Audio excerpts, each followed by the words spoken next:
لا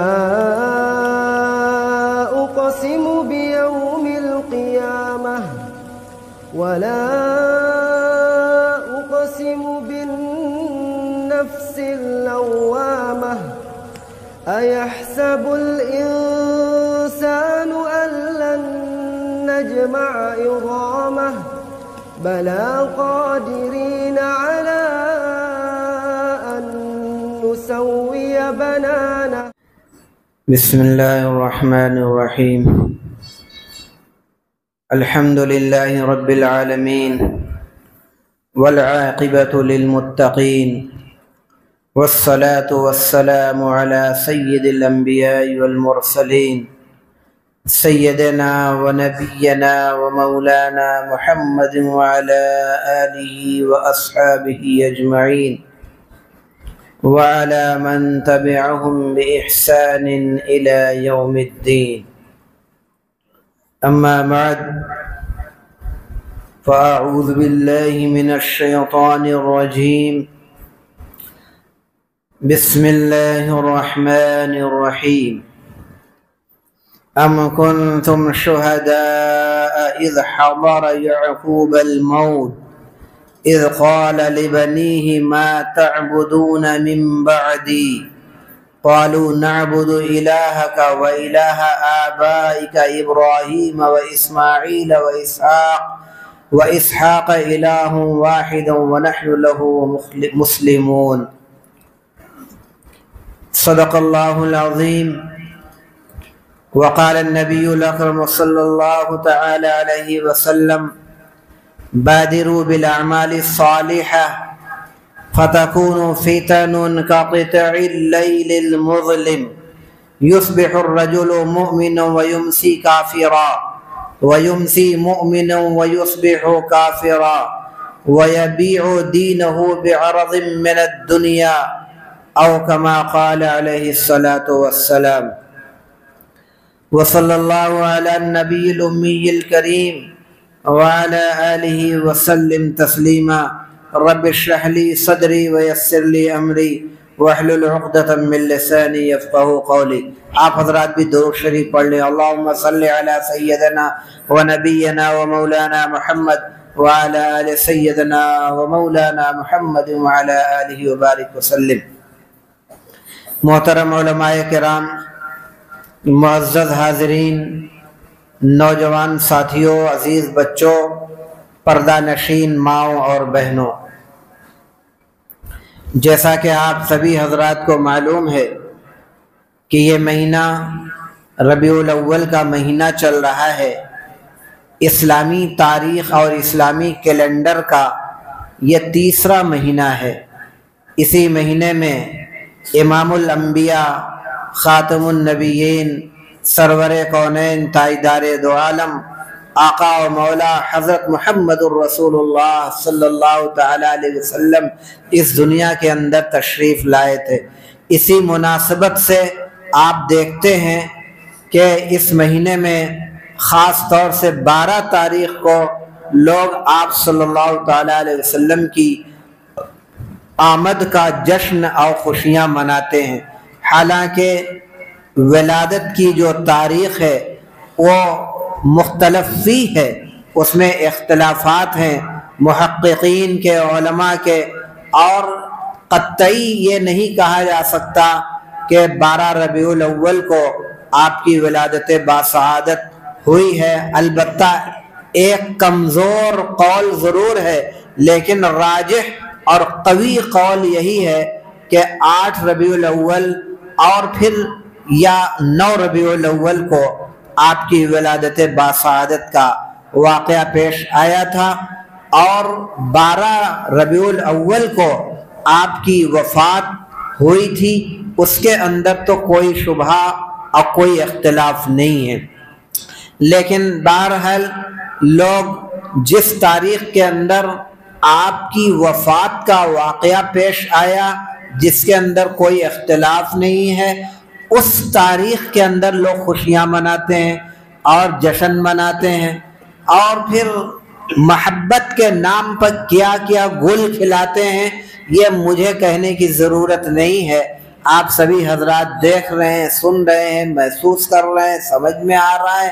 اس تعلق سے مجھے کچھ عرض نہیں کرنا ہے، بلکہ میری طرف سے یہی پیغام ہے کہ ہم جہاں ذکر رسول کریں اس کے ساتھ ساتھ فکر رسول کی بھی کوشش کریں، اور یہ جاننے کی کوشش کریں کہ آپ صلی اللہ تعالی علیہ وسلم کی تشریف آوری کا مقصد کیا تھا۔ کیا آپ کی تشریف آوری کا یہی مقصد تھا کہ ہم آپ کی آمد کے موقع پر جشن ولادت رسول منا لیں اور محبت کے نام پر خرافات کریں، طرح طرح کی ایکٹنگ کریں اور طرح طرح کی ایسی حرکتیں کریں جن کا اسلاف میں، ہمارے بزرگوں میں، ہماری شریعت میں دور دور تک کوئی عطا پتہ نہ ہو؟ کیا اسی کا نام محبت ہے؟ کیا اسی کا نام عقیدت ہے؟ یا پھر آپ کی آمد کا مقصد کیا تھا؟ جب ہم اس تعلق سے غور اور فکر کرتے ہیں تو سمجھ میں آتا ہے کہ آپ صلی اللہ تعالی علیہ وسلم کی آمد کا مقصد صرف اور صرف یہی تھا کہ اللہ کے بندوں کو اللہ کی طرف بلانے کا کام کریں۔ چنانچہ اللہ رب العالمین نے آپ صلی اللہ تعالی علیہ وسلم کو براہ راست یہ حکم فرمایا، یا ایھا الرسول بلغ ما انزل الیک، کہ اے رسول جو کچھ بھی آپ کے اوپر نازل کیا گیا ہے اور میرا پیغام جو آپ کے پاس آیا ہے امت تک آپ پہنچا دیجئے۔ تاریخ گواہ ہے، سیرت کی ساری کتابیں اس بات پر گواہ ہیں کہ ہمارے نبی صلی اللہ تعالی علیہ وسلم نے اللہ کی اس امانت کو اللہ کے بندوں تک، اپنی امت تک کما حقہ من وعن 100% پہنچا دیا، اور لوگوں کو اتنی زیادہ لوگوں کے اندر رہ کر آپ نے محنتیں فرمائی، آپ نے ایسی کاوشیں فرمائی کہ تاریخ گواہ ہے کہ 23 سال کے مختصر سے عرصے میں، صرف 23 سال کے مختصر سے عرصے میں پوری سرزمین عرب کی کایا پلٹ دیا۔ آپ کو معلوم ہے جس زمانے میں آپ صلی اللہ علیہ وسلم کی تشریف آوری ہوئی اس زمانے کے حالات کیا تھے، وہ پس منظر کیا تھا، بیک گراؤنڈ کیا تھا جب آپ کی تشریف آوری ہوئی؟ وہ کون سی ایسی برائی تھی جو اس وقت منظر عام پہ نہیں تھی؟ چوری، ڈکیتی، ظلم، قتل و غارت گری اور زناکاری، حق تلفی، غرض کوئی بھی ایسا برا کام نہیں تھا جو اس وقت اپنے عروج پہ نہ رہا ہو۔ اور پھر آپ صلی اللہ علیہ وسلم نے جب اللہ کے پیغام کو لوگوں تک پہنچایا، حالانکہ اس پیغام کو پہنچانے میں آپ کو کتنی صعوبتوں کا سامنا کرنا پڑا، وہی مکے کے لوگ جو آپ کو صادق اور امین کہتے ہوئے نہیں تھکتے تھے، لیکن جب آپ نے اعلاء کلمت اللہ اور دعوت و تبلیغ کا کام شروع کیا اور اللہ کی وحدانیت اور اپنی رسالت کا اعلان فرمایا، تو وہی مکے کے سارے لوگوں نے کس طریقے کا غیر انسانی سلوک آپ کے ساتھ کیا، کون سی ایسی اذیت تھی جو آپ کو نہیں دی گئی، اور پھر ان سارے حالات کا سامنا کرنے کے باوجود آپ صلی اللہ علیہ وسلم پورے استقامت کے ساتھ، تحمل کے ساتھ، ہمت کے ساتھ اپنے کام پر ڈٹے رہے، اور ایک وقت ایسا آیا کہ آپ کی ساری قربانیاں رنگ لائیں، ساری محنتیں رنگ لائیں، اور اللہ تعالیٰ نے اس دنیا کے اندر دکھلا دیا کہ ایک 23 سال کے عرصے کے اندر وہ لوگ جو کہ خود گمراہ تھے، جو لوگ خود طرح طرح کی برائیوں کے اندر ملوث تھے، ہمارے نبی صلی اللہ تعالیٰ علیہ وسلم کی توجہات اور ان کی محنتوں اور ان کی تعلیمات، ان کی تربیت کے اثر سے وہ سارے کے سارے لوگ کیسے ہو گئے؟ وہی لوگ ایسے ہو گئے کہ ان کی شان میں اللہ رب العالمین نے متعدد آیات قرآن کریم کے اندر نازل فرمائی۔ کہیں فرمایا جا رہا ہے محمد الرسول اللہ والذین معه اشداء علی الکفار، کہیں فرمایا جا رہا ہے والسابقون الاولون من المہاجرین والانصار والذین اتبعوهم باحسان رضی اللہ عنہم ورضوا عنہ۔ غرض پورے قرآن کریم کے اندر متعدد کئی ایک آیات ہیں جو صحابہ کرام رضوان اللہ تعالی علیہم اجمعین کی شان کو بتلاتی ہیں، ان کے مقام و مرتبے کو بتلاتی ہیں۔ اور انہی ساری چیزوں کو دیکھتے ہوئے ایک مشہور شاعر اکبر الہ آبادی نے ایک شعر پڑھا تھا کہ جو خود نہ تھے راہ پہ اوروں کے ہادی ہو گئے، جو خود نہ تھے راہ پہ اوروں کے ہادی ہو گئے، کیا نظر تھی کہ مردوں کو مسیحا کر دیا۔ یہ کن کے لیے کہا گیا؟ یہ صحابہ کرام رضوان اللہ تعالی علیہم اجمعین کی پاکیزہ جماعت، یہ وہ لوگ ہیں جنہوں نے کون سا جرم اور کون سی غلطی اور گناہ اس وقت تھا جو وہ لوگ، لیکن جب آپ صلی اللہ تعالی علیہ وسلم کی صحبت نصیب ہوئی، آپ نے ان کی تربیت فرمائی اور آپ نے ان کی تعلیم فرمائی تو ان کا مقام و مرتبہ کتنا بلند ہوا۔ حضرت سیدنا ابو بکر صدیق رضی اللہ عنہ، عمر فاروق اعظم، عثمان غنی، علی مرتضی رضوان اللہ علیہم اجمعین، اب بڑے بڑے صحابہ کرام کی ایسی جماعت کہ ان صحابہ کرام براہ راست وہ طالب علم اور شاگرد تھے ہمارے نبی صلی اللہ تعالی علیہ وسلم کے، اور ان صحابہ کرام سے ہر طریقے کا علم امت کو حاصل ہوا۔ ہمارے نبی صلی اللہ علیہ وسلم نے صحابہ کو بڑھایا، صحابہ کو سکھلایا، علم دیا، تعلیم دی، تربیت فرمائی، اور آپ صلی اللہ علیہ وسلم کی تربیت کے اور استاذی کے نتیجے میں یہ صحابہ کرام بڑے بڑے مفسر صحابہ میں پیدا ہوئے، بڑے بڑے یہ فقیہ صحابہ میں پیدا ہوئے، علم فرائض سے واقفیت رکھنے والے، علم تجوید سے واقفیت رکھنے والے، اور مختلف علوم سے واقفیت رکھنے والے فقہا اور ماہرین اور بڑے بڑے لوگ ان صحابہ کرام رضوان اللہ علیہم اجمعین کے اندر پیدا ہوئے۔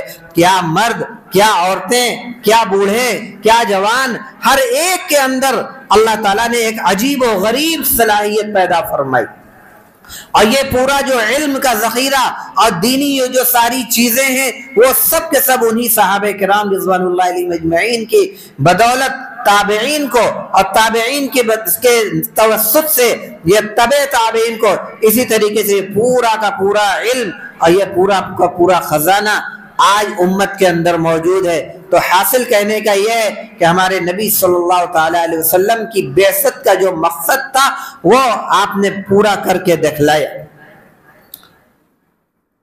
لیکن ایسا نہیں ہے کہ آپ نے اپنی ذمہ داریاں نبھا دی، انجام دے دی، بس اب یہیں سے معاملہ ختم ہو گیا، بلکہ اس سے یہ بھی غور اور فکر کرنا ہے کہ بحیثیت ایک امتی ہونے کے ہمارے اوپر کیا ذمہ داریاں عائد ہوتی ہیں۔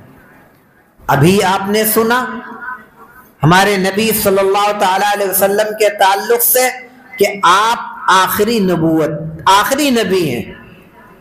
میں تو برابر تقریروں میں کہتا رہتا ہوں کہ آپ صلی اللہ علیہ وسلم کے اوپر دو حیثیت سے ایمان لانا ضروری ہے۔ ایک حیثیت تو یہ ہے کہ آپ نبی اور رسول ہیں، اور دوسری حیثیت یہ کہ آخری نبی ہیں۔ ایک آدمی اللہ کے رسول کو نبی رسول مانتا ہے لیکن آخری نبی نہیں مانتا۔ آپ کسی بھی دنیا کے اندر مدرسے اور عالم دین کے پاس چلے جاؤ، مفتی کے پاس چلے جاؤ، اس سے پوچھو کہ یہ عقیدہ رکھنے والا جو اللہ کے رسول کو آخری رسول نہ مانے وہ مسلمان ہے یا نہیں؟ معمولی سے معمولی علم رکھنے والا آدمی بھی یہی فوراً فیصلہ کرے گا کہ نہیں، ایسا عقیدہ رکھنے والا اسلام کے اندر نہیں ہے، اسلام سے خارج۔ تو دو مستقل حیثیت سے آپ کے اوپر ایمان لانا ضروری ہے۔ ایک تو یہ کہ آپ اللہ کے نبی ہیں، رسول ہیں، اور دوسرے آخری نبی خاتم النبیین ہونے کی حیثیت سے آپ کے اوپر ایمان لانا ضروری ہے۔ تو جب ہم آخری نبی مانتے ہیں اور یہ بھی ہے کہ اب کوئی نبی آنے والا نہیں ہے، تو اب سوال یہ پیدا ہوتا ہے کہ نبیوں والا جو کام تھا، دعوت اللہ، اللہ کے بندوں کو اللہ کی طرف بلانا، امر بالمعروف اور نہی عن المنکر۔ جب امت کے اندر خرابیاں پیدا ہوں گی، جب بگاڑ پیدا ہوگا، جب اصلاح اور تربیت کی ضرورت ہوگی، تو یہ کام کون انجام دے گا؟ نبیوں کا سلسلہ بند، رسولوں کا سلسلہ بند، اب اللہ کے بندوں کو اللہ کی طرف بلانے کا کام کون کرے گا؟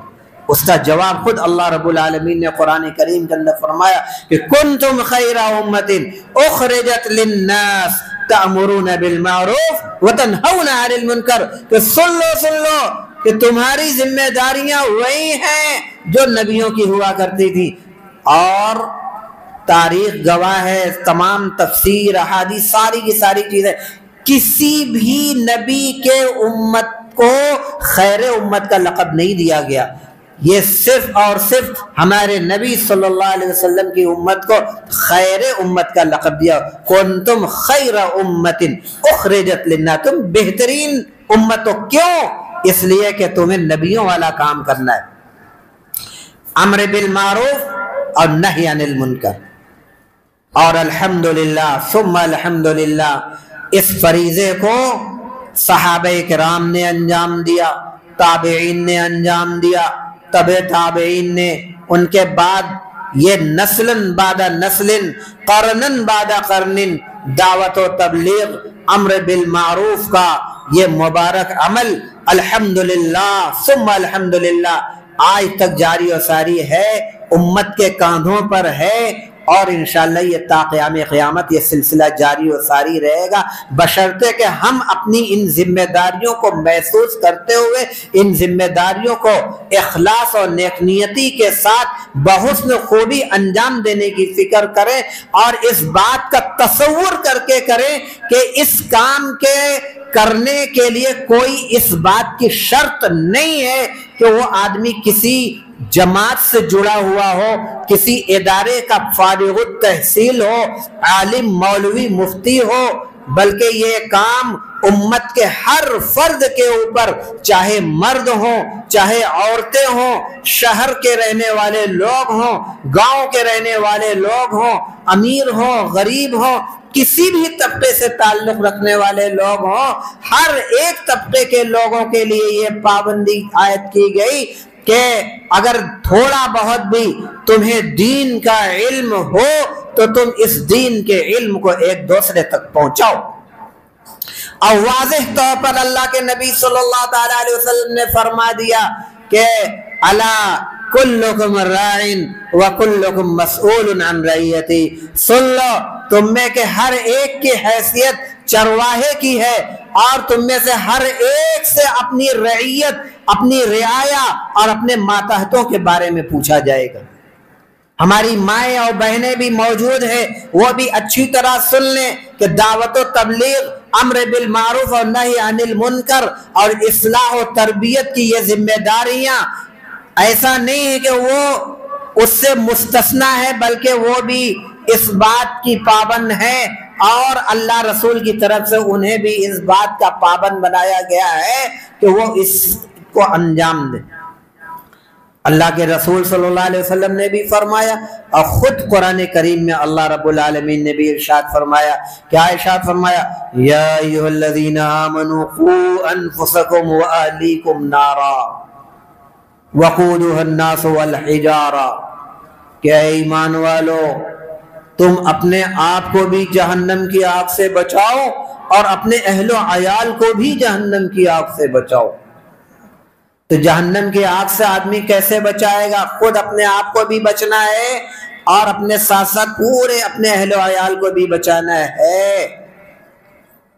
پہلے خود آدمی ایمان کے تقاضوں کو پورا کرے، اطاعت خدا اور اطاعت رسول کو اپنی زندگی کا اوڑھنا بچھونا بنا لے، اور اس کے بعد اپنے گھر، اپنے اہل و عیال، ماتحت، بچے بچیاں، جتنے بھی گھر کے افراد ہیں چھوٹے بڑے، سب کو اس کا پابند بنانے کی کوشش کرے۔ ورنہ ماں باپ نے دین کے تقاضوں کو، ایمان کے تقاضوں کو پورا کرتے ہوئے زندگی گزاری، اب پابندی سے تہجد، تلاوت، نوافل، فرائض اور تمام کے تمام عبادتوں کو انجام دیتے رہے لیکن اپنی اولاد کی تربیت نہیں کیا، اپنی اولاد کو دین کی طرف نہیں بلایا، اللہ کے پیغام کو، اللہ کے احکام کو اپنی اولاد تک نہیں پہنچایا، تو سمجھ لیا جائے کہ ان کی یہ عبادتیں اللہ رب العالمین کے کام نہ آویں گی جب تک کہ یہ ماں باپ اپنے ساتھ ساتھ اپنے اہل و عیال کو بھی ان کی تربیت اور بہترین تعلیم اور تربیت کا انتظام نہ کریں۔ یہ بہت بڑی ذمہ داری ہے۔ اور یہ میں نے ابھی خطبے کے اندر ایک حدیث پڑھی، دیکھیے جس دور سے ہم اور آپ گزر رہے ہیں بہت بڑے فتنوں کا دور ہے، یہ ایسا دور آ گیا ہے کہ سب چاروں طرف سے ہمارے ایمان کے اوپر یلغار ہو رہی اور ہمارے ایمان پر ڈاکے ڈالنے کی کوششیں ایسے لوگوں کی طرف سے ہو رہی جن کو ہم اپنا سمجھتے ہیں۔ جیسا ابھی آپ نے سنا مولانا کی زبانی، قادیانیت، داڑھی، ٹوپی، کرتا پاجامہ، آپ کی مسجد میں نماز بھی پڑھیں گے، تلاوت بھی کریں گے، سب کچھ، کہیں سے کوئی فرق نہیں۔ عبداللہ، عبد الرحمن، عبد الرحیم، ان کا بھی نام ہوتا ہے، آپ کا بھی نام ہوتا ہے، کہیں سے کچھ بھی فرق نہیں ہے، آپ ہی کی صف کے اندر ہے اور آپ کے ایمان کو خراب کرنے میں لگے ہوئے ہیں۔ اسی طریقے سے شکیلیت کے جراثیم کو پھیلانے والے جو لوگ ہیں ناپاک، وہ بھی شکل صورت سے، وضاقتہ سے، لباس سے، بات چیت سے، ظاہری جتنی بھی چیزیں، ہر اعتبار سے وہ آپ ہی کی صف میں شمار کیے جاتے ہیں۔ کوئی غیر مسلموں والا نام، شکل و صورت، وضاقتہ ان کی نہیں ہے۔ تو یہ فتنے اور یہ ایمان پر ڈاکہ ڈالنے کا کام اپنوں کی طرف سے بھی ہو رہا ہے اور یہ یلغار باہر سے بھی ہو رہی ہے اور ملکی پیمانے پہ بھی ہو رہی ہے۔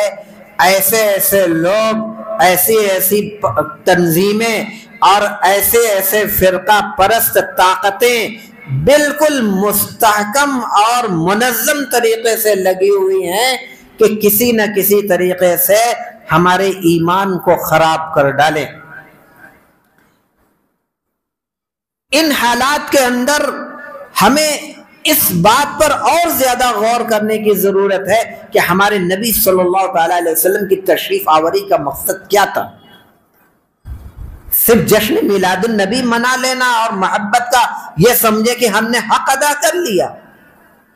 یہ ذمہ داریاں ہیں، اللہ کے ہاں جواب دینا ہوگا کہ تمہارے سامنے تمہارے مسلمان بھائیوں کے ایمان کے اوپر ڈاکے ڈال رہے تھے اور تمہاری بہنوں اور تمہاری بیٹیوں کے ایمان کو لوٹا جا رہا تھا اور تمہاری ماں اور بہنوں بیٹیوں کو مرتد بنایا جا رہا تھا۔ اس وقت تم جشن میلاد النبی کے اندر مبتلا تھے، مصروف تھے۔ بولو کہ کس نے تم سے یہ کہا تھا؟ تم نے اپنی کون سی ذمہ داریاں ان حالات کو قابو میں کرنے کی نبھائی اور انجام دی؟ اس وقت ہم کیا جواب دیں؟ میرے دوستو، بزرگوں، ہر ایک ہم میں کا ذمہ دار ہے۔ میں نے ابھی یہ حدیث پڑھی، الا کلکم راعٍ وکلکم مسئول عن رعیتہ، کہ سن لو، تم میں کا ہر آدمی ایک چرواہے کی حیثیت، چرواہا، راعٍ کہتے ہیں چرواہے کو۔ تو مطلب کیا ہوا؟ سب کو چرواہا کیوں بنایا گیا؟ تو آپ سمجھتے ہیں چرواہا کس کو کہتے ہیں؟ چرواہے کا کام ہوتا ہے گھر گھر سے تمام لوگوں کے جانوروں کو صبح کے وقت لے جانا اور شام کو جانوروں کے چرانے کے بعد ان کے گھروں تک ان جانوروں کو پہنچا دینا، اسی کو راعی کہتے ہیں، چرواہا۔ یہی کام تو اس کا ہوتا ہے۔ اب 20-25 جانوروں کو لے کر صبح نکلا تھا اور شام کو 25 جانوروں کو ان کے گھروں تک لے جا کر پہنچا دیا۔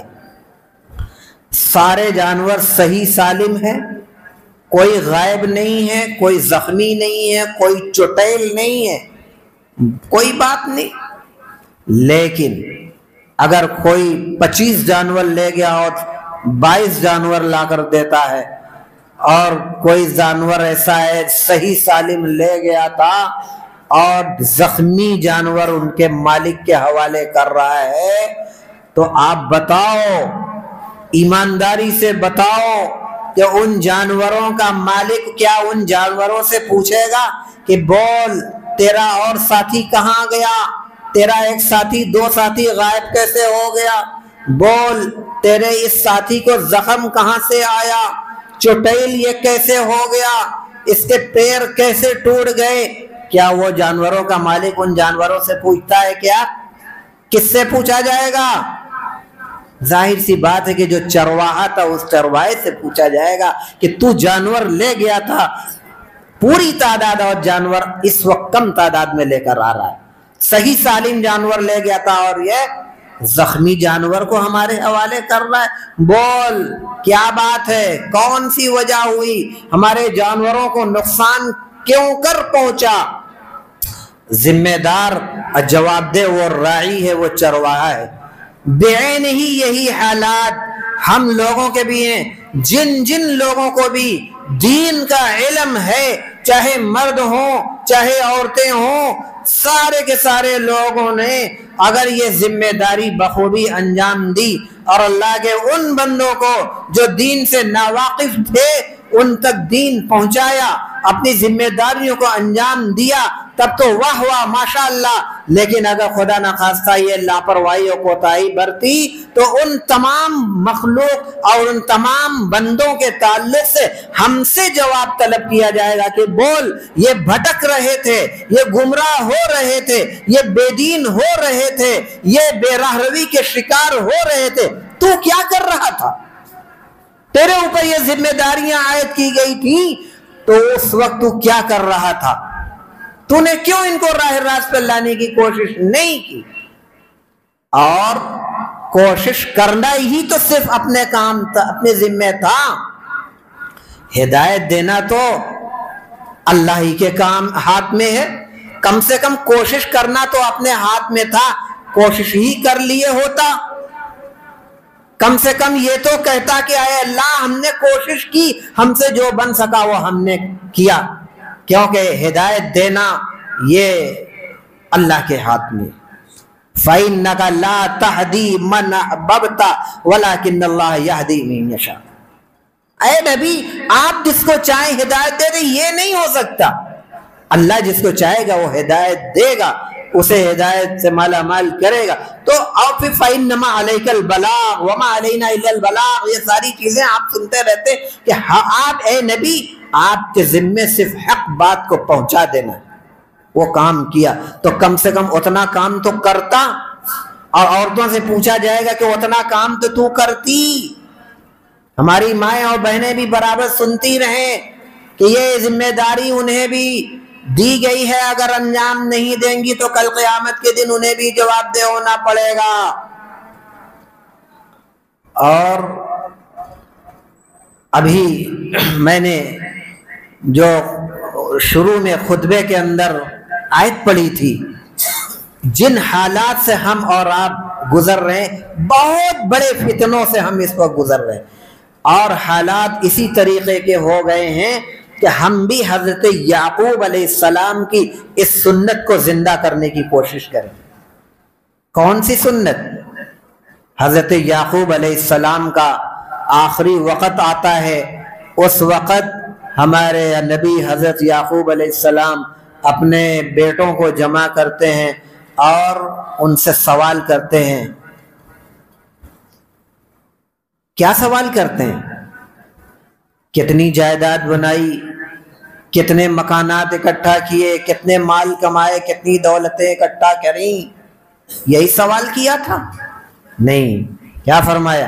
ام کنتم شہداء اذ حضر یعقوب الموت اذ قال لبنیہ ما تعبدون من بعدی، کہ اس وقت کو ذرا یاد کرو جبکہ یعقوب کے آخری وقت آیا، اس وقت انہوں نے اپنے بیٹوں کو اکٹھا کیا اور ان سے سوال کیا، ما تعبدون من بعدی، اے میرے بیٹو میرے بعد تم کس کی عبادت کرو گے؟